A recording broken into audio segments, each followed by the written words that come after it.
A couple of years ago, 불과 몇 년 전 제가 12살이 되던 해에 저는 처음으로 아론 신권 정원의 야영 모임에 초대받았습니다. 정원의 지도자셨던 제 아버지는 종종 저를 빼고 와드 청남들과 야영 모임에 가곤 하셨기 때문에 저는 야영을 학수고대했습니다. 드디어 야영에 갈 수 있게 되자 전 정말 기뻤습니다. 사실 형들과 너무나도 친해지고 싶었습니다. 그래서 저는 제가 형들과 어울릴 수 있다는 것을 증명하게 보이겠다고 다짐했습니다. 곧 형들은 제가 형들과 어울릴 만한 녀석인지 시험해 보기로 했습니다. 제가 받은 임무는 지도자들에게 장난치기 위해 제 아버지의 자동차 키를 가져오는 것이었습니다.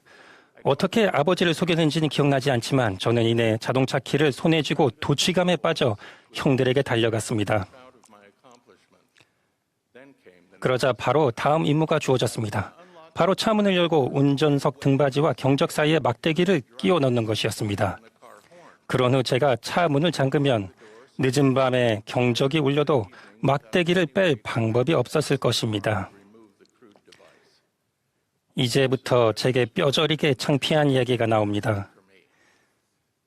저는 막대기를 끼운 후 문을 잠가놓고는 최대한 빨리 근처 덤불로 달려가 몸을 숨겼습니다. 땅에 앉았을 때 저는 타는 듯한 고통을 느꼈습니다. 어두운 곳에서 서두르다가 그만 부채 선인장 위에 앉고 만 것입니다. 제 고통에 찬 비명은 요란한 경적 소리에 묻혀버렸고 저는 절뚝거리며 조심스럽게 차로 돌아가 제 죄를 자백하고 창피스러운 응급처치를 받을 수밖에 없었습니다.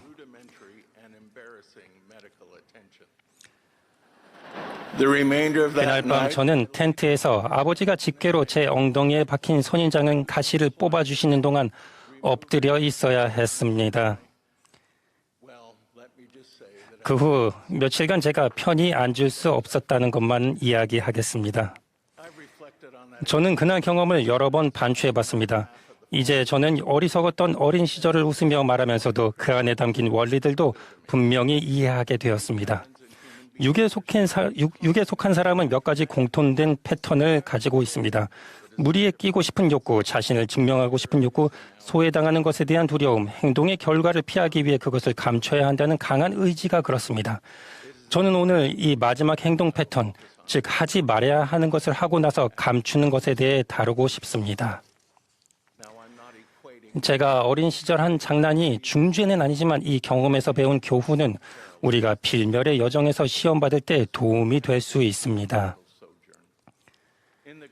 아담과 이브는 에덴 동산에서 매우 평화로운 환경에 있었습니다. 먹을 것이 풍부하고 비할 데 없이 아름다운 그 동산에는 잡초나 부채 선인장도 없었습니다. 그곳에서 살 수만 있다면 우리는 무엇이든 했을 것입니다. 하지만 우리가 모두 알듯이 아담과 이브가 에덴 동산에 머물렀다면 그들이 발전에는 한계가 있었을 것입니다. 에덴 동산은 이들에게 마지막 종착지가 아니라 앞으로 겪을 여러 시험 중 첫 번째 시험이었습니다. 이 첫 시험을 통해 그들은 아버지와 아들의 면전에 돌아가는 마지막 종착지에 갈 수 있도록 스스로를 증명하고 준비하며 발전해야 했습니다. 여러분은 에덴 동산에 대적이 있었다는 것을 기억하실 것입니다. 루시퍼에게 아담과 이브를 시험하는 것이 허락되었고 그는 먼저 아담에게 선악을 알게 하는 나무의 열매를 취하라고 유혹했습니다. 아담은 그것을 취하지 말라는 계명을 기억했기 때문에 유혹을 거부했습니다. 그러자 유혹은 이브에게로 넘어갔고 복된 그녀는 선악과를 먹기로 선택했으며 아담도 그렇게 하도록 설득했습니다. 이후 아담과 이브는 이 결정이 하나님의 아버지의 계획을 이루기 위해 필요한 일이었다고 선언했습니다. 하지만 선악과를 먹은 것은 하나님께서 직접 그들에게 주신 계명을 어긴 것이었습니다. 에덴 동산에 아버지께서 다시 돌아오셨음을 알리는 그분의 목소리를 들었을 때 아담과 이브는 선악을 알게 된 결과와 참담함으로 고뇌에 빠졌을 것입니다. 그들은 자신이 벌거벗은 상태라는 것을 깨달았습니다. 실제로 옷을 입지 않은 채 순결한 상태로 살아왔기 때문입니다. 하지만 아버지께서 다시 오시는 순간에 옷을 입지 않았다는 사실보다 그들이 더 아프게 했던 것은 자신들이 범법이 드러나게 됐다는 것입니다. 아담과 이브는 무방비 상태인데다 연약해졌습니다. 그들은 모든 면에서 그야말로 벌거벗겨져 있었습니다. 천하의 기회주의자이신 루시퍼는 아담과 이브가 위태롭고 약한 상태임을 알고는 하나님을 피해 숨으라고 다시 한번 유혹했습니다. 저는 이 유혹을 두 번째 유혹이라고 부르는데 우리가 이 유혹에 굴복한다면 최악의 결과를 맞게 됩니다. 물론 하나님의 계명을 어기게 만드는 첫 번째 유혹에 넘어가지 않는 것이 최선입니다. 그러나 이 지상의 모든 사람은 다양한 첫 번째 유혹에 굴복하고 맙니다. 성숙함과 이해력이 커가면서 우리는 구주 예수 그리스도를 닮으려는 노력 중에 첫 번째 유혹을 이기는 힘이 점차 커지게 되길 바라게 됩니다. 어떤 사람들은 자신들의 지은 죄가 들통나거나 드러나지 않게 하려고 그리고 부끄러움이나 죄책감을 느끼고 싶지 않아서 하나님을 피해 숨으려 할 수 있습니다. 하지만 수많은 경전 구절을 통해 우리는 하나님에게서 숨는 것은 불가능하다고 배웁니다. 몇 가지만 말씀드리겠습니다. 구주께서는 다음과 같이 예레미야를 가르치셨습니다. 사람이 내게 보이지 아니하려고 누가 자신을 은밀한 곳에 숨길 수 있겠느냐? 여호와가 말하노라 나는 천지에 충만하지 아니하냐. 그리고 욥은 다음과 같이 가르쳤습니다. 그는 사람의 길을 주목하시며 사람의 모든 걸음을 감찰하시나니 행악자는 숨을 만한 흑암이나 사망의 그늘이 없느니라. 시편의 저자 다윗은 다음과 같이 가장 시적인 표현으로 외쳤습니다. 여호와여 주께서 나를 살펴보셨으므로 나를 아시나이다. 주께서 내가 앉고 일어섬을 아시고 멀리서도 나의 생각을 밝히 아시오며 여호와여 내 혀의 말을 알지 못하시는 것이 하나도 없으시니이다. 내가 주의 영을 떠나 어디로 가며 주의 앞에서 어디로 피하리이까? 내가 하늘에 올라갈지라도 거기 계시며 스올에 내 자리를 펼지라도 거기 계시니이다.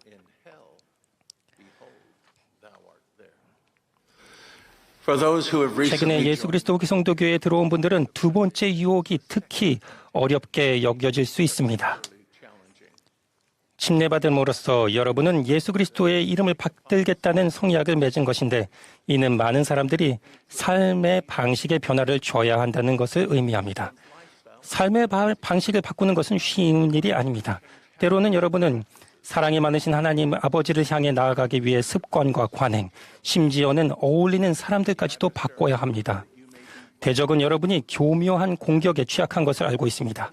대적은 여러 면에서 불만족스러웠던 과거 생활이 이제는 지극히 매력적으로 보이게 할 것입니다. 요한계시록에서 참소자로 불린 사탄은 여러분이 이런 생각을 하게 하며 유혹할 것입니다. 넌 삶을 바꿀 정도로 강하지 않아. 넌 못해. 넌 이 사람들과 어울리지 않아. 회원들은 절대 널 받아주지 않을 거야. 넌 약해 빠졌어. 새로 성약의 길에 들어선 여러분, 정말 이런 생각이 든다면 부디 참소자의 목소리에 귀를 기울이지 마시기를 간청합니다. 우리는 여러분을 사랑합니다. 여러분은 할 수 있습니다. 우리는 여러분을 받아들입니다. 여러분은 그리스도와 함께 모든 것을 해낼 힘을 가지게 될 것입니다. 여러분이 우리들의 사랑과 지지가 가장 필요한 때 여러분이 예전 생활로 잠깐 돌아갔다고 해서 우리가 여러분을 내칠 거라고 생각하지 마십시오. 피할 데 없는 예수 그리스도의 속죄의 권능을 통해 여러분은 새로 다시 온전해질 수 있습니다. 하지만 그분에게서 숨고 새로 찾은 신앙 친구들에게서 멀어진다면 여러분께 시련을 극복할 능력과 힘을 주실 근원으로부터 스스로 멀어지게 됩니다. 최근 개종자인 제 친구는 혼자 힘으로만 신앙을 유지하는 것이 얼마나 어려운지 말해주었습니다. 지지해주는 신앙의 친구들 곁에 남아있다고 한다면 큰 힘을 얻을 수 있습니다. 이 친구들은 모두 부족하지만 구주 예수 그리스도의 사랑을 축복으로 받으며 발전하는 친구들입니다. 러셀 M. 넬슨 회장님께서는 다음과 같이 가르치셨습니다. 세상을 이긴다는 것은 하루 이틀 안에 일어나는 일회성 사건이 아닙니다. 그것은 그리스도의 교리를 거듭해서 받아들이면서 평생 걸쳐 해나가는 과정입니다. 우리는 매일 회개하고 우리에게 권능을 부여하는 성약을 지킴으로써 예수 그리스도를 믿는 신앙을 키웁니다. 우리는 성약의 길에 계속 남아 영적인 힘, 개인적인 계시, 신앙 증진, 천사의 성약이라는 축복을 받습니다. 그리스도의 교리대로 생활할 때 강력한 선순환이 이루어지면서 우리의 삶에서 영적인 가속력을 만들 수 있습니다. 만약 부상을 당했을 때 적절한 필요를 받지 않는다면 상태가 악화되어 생명을 위협받는 수준에 이르기도 합니다. 영적인 상처도 이와 마찬가지입니다. 영적 상처를 치료하지 않으면 여러분의 영원한 구원이 위협받을 수밖에 없습니다. 여러분을 사랑하고 지지해줄 사람들에게서 숨지 말고 오히려 그들에게 달려가십시오. 여러분이 예수 그리스도의 속죄가 주는 치유 권능에 다가설 수 있도록 훌륭한 감독, 지부회장, 지도자들이 도와줄 수 있을 것입니다. 숨어있는 여러분, 우리는 여러분께 부디 돌아오시라고 관청합니다. 여러분에게는 예수 그리스도의 복음과 속죄가 필요하고 우리는 여러분이 필요합니다. 하나님께서는 여러분의 죄를 아시며 여러분은 그분을 피해 숨을 수 없습니다. 그분을 받아들이십시오. 그분의 성도인 우리 모두는 교회에서 소속감을 느낄 수 있는 문화를 반드시 키워야 합니다. 구주의 길을 따라 걸으며 발전하고자 하는 모든 사람을 사랑하고 받아주며 붙돋아주는 문화 말입니다. 두 번째 유혹에 유의하십시오. 고대와 현대 선지자들의 권고를 따르고 여러분이 사랑 많으신 하나님에게서 숨을 수 없음을 아시길 바랍니다. 숨는 대신 예수 그리스도의 속죄가 주는 기적의 치유 권능을 받으십시오. 인간이라는 존재의 목적은 바로 몸과 생각에 있어 온갖 약점을 지닌 약하고 필멸 육신을 얻는 것이며 슬프게도 이 육신으로 인해 우리는 많은 첫 번째 유혹에 넘어가게 될 것입니다. 우리가 유혹에 굴복하더라도 발전하고 유혹에 빠진 후에도 신성한 도움을 구하기 위해서 말입니다. 이를 통해 우리는 좀 더 구주와 하나님 아버지와 같이 될 것입니다. 이것이 그분의 방법입니다. 이것이야말로 유일한 길입니다. 이 진리를 예수 그리스도의 이름으로 간증드립니다. 아멘.